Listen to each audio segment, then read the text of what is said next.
মা হাওয়া আর বাবা আদম থেকে এই পৃথিবীতে এই পর্যন্ত যারা এসেছে সবাই ক্রমাগতভাবে একের পর এক চলে যেতে হয়েছে। আমরা এই পৃথিবীতে চিরস্থায়ী কেউ না, সবাই ক্ষণস্থায়ী।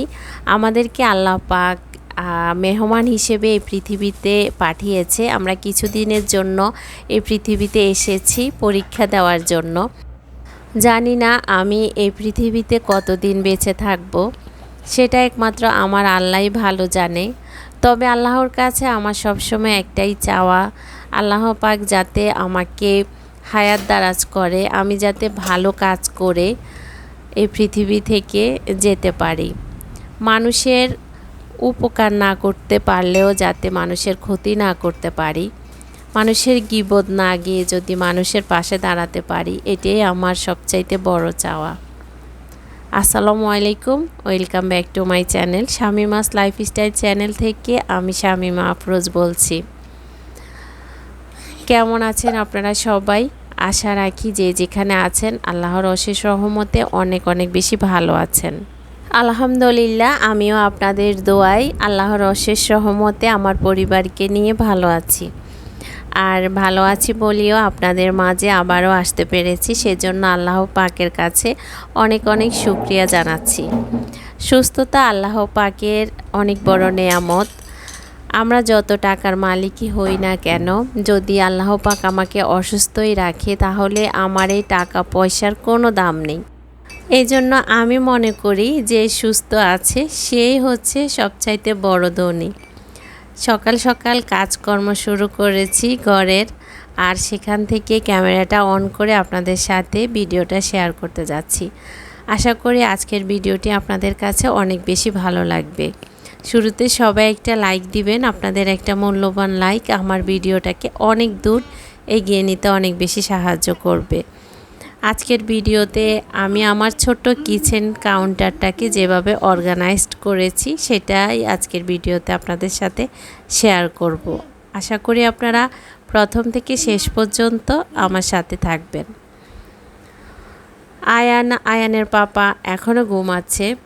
এখন অনেক সকালবেলা, আসলে টাইমটা এখন আমার জানা ছিল না কয়টা বাজে। তো আমি সকাল থেকে কাজকর্ম শুরু করেছি। সকাল সকাল কাজগুলো শেষ করলে আমার জন্য অনেক বেশি ভালো হয়। আমি আবার 3টার দিকে আয়ানকে নিয়ে পড়াতে নিয়ে যাই। তো আমার এর মধ্যে কাজকর্ম শেষ করে রান্না বান্না, আয়ানকে খাওয়ানো, নামাজ পড়া, গোসল সব কিছু আমাকে একা হাতে করতে হয়। এই জন্য আমি একটু আর্লি ঘুম থেকে উঠে ঘরের কাজগুলো আগে সেরে ফেলি। গতকাল রাত্রে খাওয়ার পরে আমি আমার ডাইনিং টেবিলটাকে একদমই না গুছিয়ে শুয়ে পড়েছিলাম। শরীরটাও তেমন একটা ভালো ছিল না, আর একটু টায়ার্ডও ছিলাম। তো সকালে আগে ডাইনিং টেবিলটাকে ক্লিন করে নিয়েছি, কারণ ডাইনিং টেবিলে বসেই তো আমরা নাস্তা তারপরে খাবার দাবার যাই করি এখানেই করি। তো আগে ডাইনিংটাকে ক্লিন করেছি, আর এর মধ্যে অফ ক্যামেরা আমি সকালে নাস্তাটাও রেডি করে নিয়েছি। আর এখন এই তো আমি আমার ড্রয়িং রুমটাকে ভালো মতো ক্লিন করে নিয়েছি। এখানে আমার কুশন কাভারগুলো ক্লিন করা হয়েছে, কিন্তু এগুলো লাগানো হয়নি। এর মধ্যে আমি আমার বোনের বাসায় চলে গিয়েছিলাম, তো আজকে লাগিয়ে নিচ্ছি। তো এটা হচ্ছে আমার সন্ধ্যার দিকের ভিডিও। আয়ানকে আমি পড়ানো শেষ করে বাসায় এনে তারপরে আমি নামাজ পড়েছি। নামাজ পড়ে ওকে সন্ধ্যার নাস্তাটা দিচ্ছিলাম। আজকে শুধু দুধ আর বিস্কুট দিয়েছিলাম, অন্য কিছু আর আজকে দিলাম না। আর দুধটা ওর একটু কমে খাওয়া হয়, প্রতিদিন বাচ্চাদেরকে অন্তত 1 কাপ করে দুধ খাওয়ানো উচিত।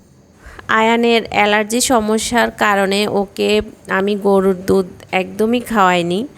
এখন এই কয়দিন দুধ খাওয়ানো শুরু করেছি, দেখা যাক আসলে কতটুকু কি হয়, কারণ ডাক্তার ওকে নিষেধ করেছে গরুর দুধটা অ্যাভয়েড করার জন্য 5 বছর পর্যন্ত।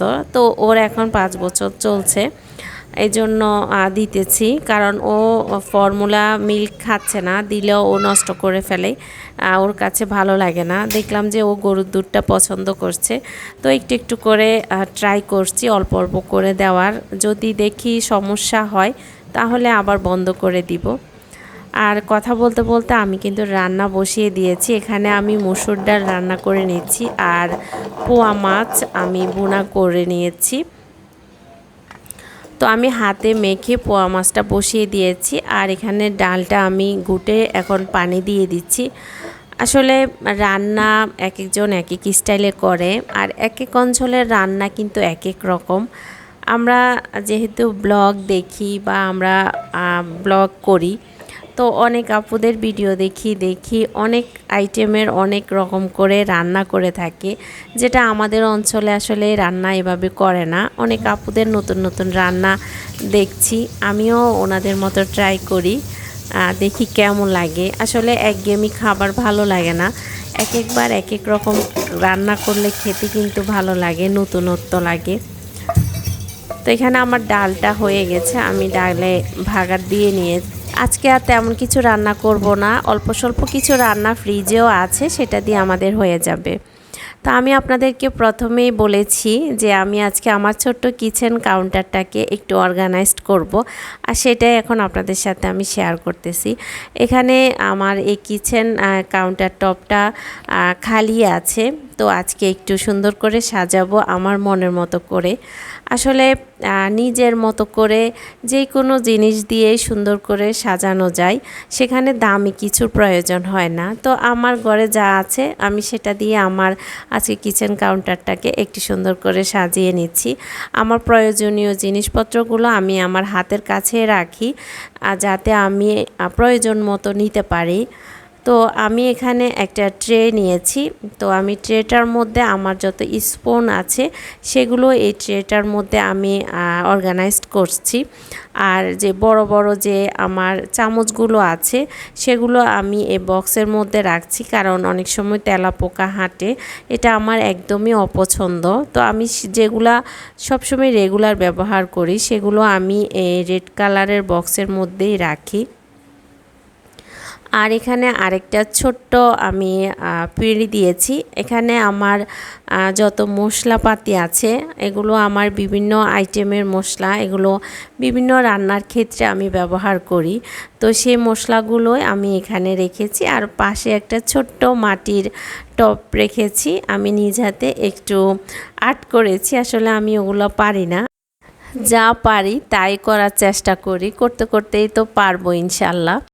পেঁড়ির সাইডে আমি একটা আর্টিফিশিয়াল ফ্লাওয়ার রেখেছি, আর তার পাশে আমি রান্নার জন্য লাড়াচাড়ার ক্ষেত্রে যেসব খুন্তি ব্যবহার করে থাকি ওগুলোই রেখেছি। আর এখানে হচ্ছে আমি তেলের জারে তেল রিফিল করে নিচ্ছি। এই জারটা হচ্ছে অলিভ অয়েলের একটা জার, কাচের। তো আমি কাচের জার বাসায় যদি কোনো আমার খাবার বা তেল জাতীয় যে কোনো জিনিসে কাচের জারে করে আসুক না কেন, সেটা আমি ক্লিন করে রেখে দিই, যখন আমার প্রয়োজন পড়ে সেটা আমি ইউজ করি। এগুলো আসলে কাচের জারগুলো ব্যবহার করা ভালো, এগুলো স্বাস্থ্যসম্মত। আমি আমার শখের একটা জিনিস কিনেছি, সেটাই শেয়ার করি। অনেক দিনের ইচ্ছা ছিল আমি এই মশলার আর সেটটা কেনার জন্য, তো অবশেষে কিনে ফেলেছি। আর আমার আগের যে মশলা রাখার মাটির সেটটা ছিল সেটা থেকে আমি এই জারগুলাতে আমার মশলাগুলো ট্রান্সফার করে নিচ্ছি। মাটির যে সেটটা আছে মশলার, সেটার মধ্যে আমি অন্য কিছু রাখবো। আর এই মশলার জারগুলোতে এখন আমি হলুদের গুঁড়ো, মরিচের গুঁড়ো, জিরের গুঁড়ো আর হচ্ছে লবণ আর রেখে দিব। আমার অনেক পছন্দের, আসলে পছন্দের জিনিস দিয়ে যদি কিচেনটাকে সাজানো যায় তাহলে আনন্দের আর শেষ থাকে না। সেরকম আমার ক্ষেত্রেও আমার আজকে অনেক আনন্দ লাগছে। আমি আজকে আমার কিচেনটাকে আমার মনের মতো করে সাজাতে পেরেছি। অনেক অনেক আপুরাই দেখি এত সুন্দর করে কিচেনকে সাজায়, অর্গানাইজড করে, এটা দেখে আমার কাছে ভীষণ ভালো লাগে। আমি তাদের মতো করে পারি নাই, আমি আমার সামর্থ্য অনুযায়ী যাই পেরেছি, আমার হাতের কাছে যাই ছিল আমি সেটা দিয়ে আমার কিচেনটাকে আজকে একটু অর্গানাইজড করলাম। তো এটা হচ্ছে আমার চুলার পাশে আমি আমার মশলার যে বক্সটা আছে সেটা রেখেছি, আর সেটার পাশে আমি তেল, সরিষার তেল আর সয়াবিন তেল রেখেছি, আর এখানে একটা জারে আমি পানি রেখেছি। আমার এই পানি দিয়ে আমি রান্না বান্নার কাজ করি। এই পানিটা হচ্ছে আমার ইলেকট্রিক মেশিনের পানি, আমি সেটা দিয়ে রান্না করি। আর চুলার একদম কর্নার সাইডটা খালি ছিল, তো সেখানে আমি এই মাটির টবটা রেখেছি। আমার এই মশলার এই মাটির জারগুলো আমার অনেক বেশি পছন্দের, তো এতদিন এগুলোতে রেখেছি, এখন একটু চেঞ্জ করলাম, তো এগুলোকে আমি ভালো মতো ক্লিন করে নিয়েছি, আর এখন এই জায়গাটার মধ্যে রেখে দিচ্ছি আমি আমার মতো করে, সুবিধা মতো যেটা আমার কাছে ভালো লাগবে এটাই আমি এখন রাখবো এই জারগুলোর মধ্যে। আসলে কিচেনটাকে যদি নিজের মতো করে গোছানো যায়, আর যদি সুবিধা মতো কিচেনের জিনিসগুলো যদি রাখা যায়, তাহলে কিন্তু কাজ করতে অনেক বেশি আনন্দ লাগে। কিচেনটা যেমনই হোক, ছোট হোক আর বড় হোক, আপনি যদি গুছিয়ে পরিপাটি করে রাখেন তাহলে কিন্তু দেখতেও সুন্দর লাগে, আর কাজ করতে অনেক বেশি আনন্দ লাগে, আর এনজয় করে রান্নাবান্না করা যায়। আমরা ম্যাক্সিমাম গৃহিণীরা বেশিরভাগ সময় কিচেনেই থাকি, তো কিচেনটা যদি সুন্দর থাকে, পরিপাটি থাকে আর গোছালো থাকে, তাহলে কিন্তু মনটাই অন্যরকম লাগে, আর এনজয় করে রান্না বান্না করা যায়। তো আমি একটা মানি প্ল্যান্ট রাখবো না তা কী করে হয়, তো আমি কর্নার সাইডে ছোট্ট একটা মানি প্ল্যান্ট রেখেছি, দেখতে অনেক গর্জিয়াস লাগে। আসলে রিয়েল প্ল্যান্ট অন্যরকম ঘরের সৌন্দর্যটাকে বাড়িয়ে দেয়। আজকে আমার এই কিচেন কাউন্টার টপটা সাজানো কেমন হয়েছে অবশ্যই কমেন্টসের মাধ্যমে জানাতে পারেন। যারা আজকে আমার এই চ্যানেলটা ভিজিট করছেন, আপনাদের কাছে যদি ভালো লেগে থাকে আমার ভিডিওটা, তাহলে প্লিজ আমার চ্যানেলটি সাবস্ক্রাইব করে পাশে থাকা বেল বাটনটি অন করে দিবেন। এতে করে আমি যখন নতুন কোনো ভিডিও দিব আপনারা সেটা সময় সুযোগ করে দেখে নিতে পারেন। তো আজকে এই পর্যন্তই, আপনাদের কাছ থেকে আমি এই মুহূর্তে বিদায় নিয়ে নিচ্ছি। আপনারা সবাই অনেক অনেক ভালো থাকবেন, সুস্থ থাকবেন, আমার জন্য দোয়া করবেন, আমি যাতে আবারও আপনাদের মাঝে আরেকটি নতুন ভিডিও নিয়ে আসতে পারি। আল্লাহ হাফেজ।